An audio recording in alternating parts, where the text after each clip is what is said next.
ကဲဘယ်နဲ့တန်းလဲနေတော့10 တန်းပြီးသွားပါတက္ကသိုလ်ရောက်သွားဟုတ်ပြီဗျာကဲအဲ့တော့ကိုကောင်းကြီးတို့ဒီမှာအဲ့အဖြူစိမ့်ဆိုတာလေးမြင်လိုက်ရင်တကယ်ကိုငယ်ငယ်တုန်းကပောက်ကြရလောက်ကြအကုန်လုံးမျက်လုံးထဲမှာမြင်လာတော့အဲ့ဒီဘဝကြီးကိုညီတို့ဒီ TV series နဲ့အဲ့လိုမျိုးရိုက်ကူးရေးလိုက်တာလုံးဝကွက်တီကွာတကယ်အဲ့တော့အဲ့ဒီဇကားကိုစပြီးတော့မလက်ခံခင်မှာရောအဲ့ကြော်ရိုးတွေပါဖတ်ပြီးတော့ရင်ခုန်တာမျိုးရှိလားလောက်ပါအောင်အဲ့စပြီးတော့ဒီ TV series ကငါရိုက်ရတော့မယ်ဒီနေရာမှာငါပါသွားပြီအဲ့တော့အဖြစ်စပြောပါအောင်ညီလေးတော့ဒီအဖြူအောင်တက်ဂရစ်ကဟိုတော်တော်အမှတ်တရအများရဲ့အဖြူအောင်တက်ဂရစ်ကအကုန်လုံးလဲသိပြီးသားဖြစ်လာမှာ2019မှာကနေကဒီအဖြူအောင်တက်ဂရစ်ဇလန်တွေကစရိုက်ကူးနေပြီးသားအဲ့ကနေကလည်းကျွန်တော်ကစုံငယ်ဘူးရဲ့အဲ့တုန်းကတော့ကျွန်တော်ကဒီလွင်မောင်းကာရီတာမဟုတ်ဘူးအဲ့တုန်းကဒီထဲမှာပါတဲ့ចောင်းသားလေးတယောက်ပဲပေါ့နောက်ပိုင်းဒီဟိုအခြေအနေမျိုးပြောင်းလဲသွားတဲ့အချိန်မှာ2022မှာပြန်ရိုက်ကူးတဲ့အချိန်မှာတော့ဒီရုံကနေမှလွင်မောင်းနဲ့ထူးစော်ရဲ့နေရာကို casting ဝင်ရမယ်ဆိုတဲ့အချိန်မှာဝင်လျှောက်လိုက်တဲ့အချိန်မှာလွင်မောင်းကာရီတာကိုရသွားတယ်ပေါ့အမတ်တရတွေတော့အများကြီးပဲဒီလေးရောကျွန်တော်ဒီကားနဲ့ပတ်သက်လာရင်အမှတ်တရအများလို့ပြောလို့တော့မနိုင်ဘူးစာအုပ်တုပ်တော့ထုတ်ရမယ်အနေထားတော့ရှိတယ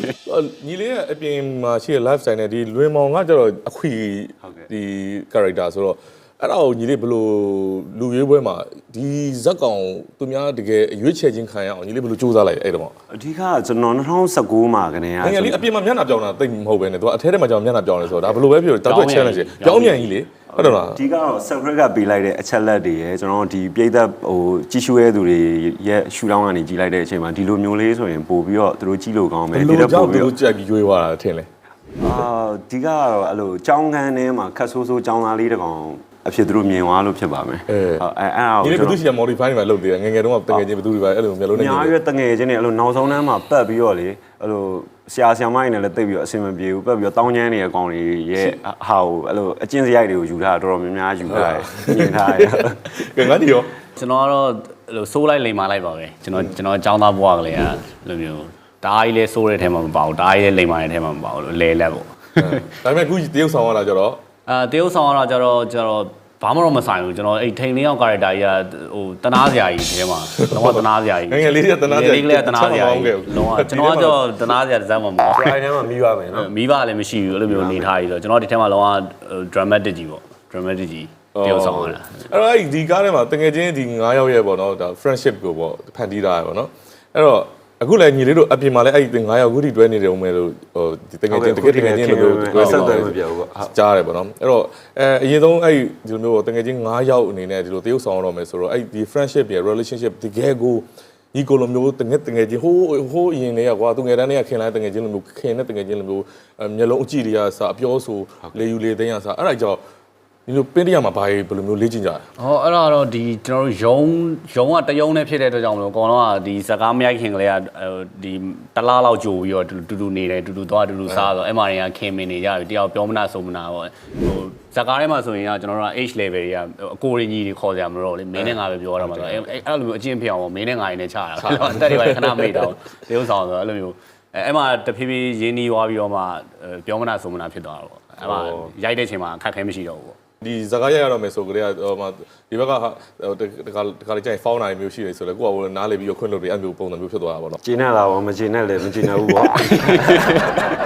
ပေမဲ့အကုန်လုံးအေးဆေးပါပဲဒီအကုန်လုံးအလုပ်တူတူလုပ်နေကြပြီးတော့လည်းဟိုရိုက်ရတာကလေးကြိုက်တာဟိုတကယ်အပြင်မှာလူကြီးဖြစ်နေရင့်ကျက်ကြရတယ်ဆိုတော့တခုခုဆိုရင်လည်းဟိုတယောက်နဲ့တယောက်ကျွန်တော်လူကြီးကနေကလေးပြန်တော့တာကြိုက်တယ်လူကြီးဘွားကတော့တည့်ရတဲ့အတိုင်းပဲပူဝင်နေများတယ်နော်အလုပ်တွေလည်းများတယ်ပါညာဆိုအဲ့ဒါဒီ character တွေမှာကျွန်တော်ကိုယ်ကလေးပြန်ဖြစ်သွားတာဆိုတော့ဟိုကြောင်းကလေးပြန်ဖြစ်သွားတာအဲ့လိုမျိုးစိတ်ကောက်တယ်တစ်ခါကျရင်စိတ်ကောက်တယ်တစ်ခါကျရင်စိတ်ဆိုးတယ်တစ်ခါကျရင်မခေါ်ဘူးအနည်းလောက်စကားမပြောပြီးတော့လည်းပြန်ခေါ်ကြရအောင်ဗာလာသွားမယ်အဲ့ဆိုရင်ဒီ9ယောက်ထဲမှာအခုဒီ TV series ကတော့ပရိသတ်တွေကသိပြီးသားဆိုတော့လေ TV series နဲ့မဆိုင်တဲ့အပြင်က live ဆိုင်ကိုကောင်းကြီးမေးမှာပေါ့နော်အဲ့တော့ဒီ9ယောက်ထဲမှာဘယ်သူကစိတ်အကောက်ဆုံးလဲဘယ်သူကအဲ့လိုမျိုး sensitive အရင်ဖြစ်ဆုံးလဲဒါတော့စိတ်ကတော့တယောက်တစ်မျိုးစီတော့ကောက်ကြတာပေါ့နော်အဲ့ထဲမှာအထိမကန်ရွှေမကန်ဘာတူလဲ တယောက်တစ်မျိုးစီတော့သူတို့ဟိုထိလို့များတဲ့ဟာလေးတော့ရှိရဲ ဒီကပါလေလည်းပြောပြပါတော့ရှိုးကြမှာသိအောင်ဘယ်သူဆိုဘာမကြိုက်ဘူးဘယ်သူဆိုဘာမကြိုက်ဘယ်သူဆိုဘာမကြိုက်တော့လေရအပြင် live channel ပြောနော် TV series ဆိုင်ကာရီတာဝင်သွားတာတော့ဥစားပေါ့စွမ်းထက်မောင်ပေါ့သူကတန်းတန်းမြဲမြဲနေတယ်သူကစကားထဲမှာလည်းတထေးသားပေါ့နော်အပြင်မှာလည်းသူကအပြင်မှာလည်းအဆင်ပြေတယ်အဲ့လိုမျိုးဆိုတော့လောကအင်ကြီးလေးတောင်မှလို့အပေမခံဘူးသူအင်ကြီးဖြူလေးလိုမျိုးတခြားမီးဘူးဆိုလဲသူကတိုက်မှာဝယ်တာမီးဘူးမတိုက်ထားဘူးသူကမီးဘူးဘာလို့မတိုက်တာလဲပေါ့အဲ့လိုမျိုးသူကလောကကာရီတာဝင်ဆုံးပဲလောက sensitive ဟုတ်တယ် ပြီးတော့လောက်ပါအောင်နောက်တစ်ယောက်ဘယ်သူကဘာလေး sensitive ဖြစ်လဲဟိုနောက်တစ်ယောက်ကတော့2ပေါ့2ဆိုတယောက်ဆောင်တဲ့2သူကတော့ဒီကောင်နဲ့ပါတနာပေါ့2ဆောင်နေကျွန်တော်နဲ့2ဆောင်နဲ့လင်မောင်တွေကအဲ့ထဲမှာကြာအဲ့လိုဂျူကိုသွားပြီးတော့မှဇက်ထဲမှာအဲ့လိုမျိုးအဲ့လိုစိုးရဲကောင်လေးတွေနဲ့တယောက်ဆောင်ရဆိုတော့သူဆိုရင်လည်းအဲ့လိုမျိုးပေါ့သူ့ကိုဒီကောင်ကကာရီတာအရာဟိုထူးစော်ကာရီတာဟိုစိတ်တူတူခက်ဆက်ဆက်ကောင်ဆိုတော့အပြင်မှာလည်းသူကာရီတာဝင်နေတယ်ထင်တယ်တခုခုပြောလိုက်မယ်ဆိုရင်သူဝုန်းကနေထထပြီးတော့ပြောလိုက်တာမျိုးလေးရရှိတယ်ဒီကောင်ချုပ်ကောင်းတယ်ဟုတ်ပြီနောက်တစ်ယောက်ကိုရဲကောင်ကြီးကတော့ကျွန်တော်တို့ထဲမှာတော့အကြီးဆုံးပါအကြီးဆုံးဆိုတော့အရင်ကျက်ဆုံးပဲကိုကြီးကတော့ဟိုအများကြီးပြောစရာမလိုကျွန်တော်တို့အဲ့လိုလမ်းကြောင်းတွေပြောပြရဲညီလေးတို့ဒီလိုမျိုးလေးရှိရဲဆိုတာမျိုးလေးကိုရှင်းပြရဲပေါ့ပေါ့ပါလေးပါပဲဒီလို9ယောက်ကအဲ့ဒါနှစ်ယောက်သူမကြိုက်တဲ့ဟာဘာဖြစ်နိုင်ဒီမောင်ကြီးကသူကနားယူတဲ့ချိန်လို့ပြေဝနားယူတယ်သူနားယူနေချိန်လာရှုပ်လို့မရဘူးအဲ့ဒါကိုပဲရှိဘယ်မှလာခေါ်လို့မရဘူးဟိုကောင်းမယ်ဆိုရင်တောင်းတယ်အဲ့ကျွန်တော်မလိုက်တော့လားသူလည်းကြတော့သူကြတော့ဘယ် sensitive ဖြစ်လဲသူကလားသူမုန်းနေပါလေဖတ်ဖတ်သားโอเคဘောဒီပါပါโอเคအဲ့တော့ဘာလို့ဆိုတော့တကယ်အရင်အရေးကြီးပါတယ်เนาะခရီးအတူသွားတာတို့เนาะပြီးတော့အလုပ်တစ်ခုကိုအကုန်စုပေါင်းပြီးတော့ team work နဲ့လုပ်တာတို့ဒီလိုစုပေါင်းပြီးလုပ်ရတဲ့ဟာဖြစ်တဲ့အတွက်ကိုနဲ့ခုမှစပြီးတော့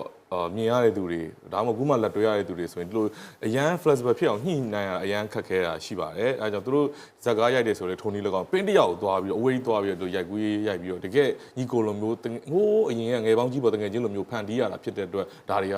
သူကြိုက်တာမကြိုက်တာဒါလေးလည်းကြည့်ချက်ပြီးတော့ရွှေ့ရတာပေါ့နော်အဲ့လိုပုံမျိုးနဲ့တရုပ်ဆောင်ဒီဇက်ကားတကားမှာတကယ်ကိုတရုပ်ဆောင်ပြီးအောင်လုပ်ရတာဖြစ်တဲ့အတွက်ဒါလေးတွေကအမှတ်တရဖြစ်ပါလိမ့်မယ်နော်โอเคအဲ့လိုပြောနေရင်းနဲ့ကျွန်တော်ကနေဗီဒီယိုလေးနည်းနည်းစပြီးတော့ပြန်ပြီးတော့မှတ်မိလို့ရတဲ့เนาะသဘောကျတဲ့အခန်းလေးရှိတယ်เนาะအဲ့ဒါလေးပြန်ပြီးဖွင့်ပြချင်ပါတယ်ကြည့်ကြည့်လို့ပါ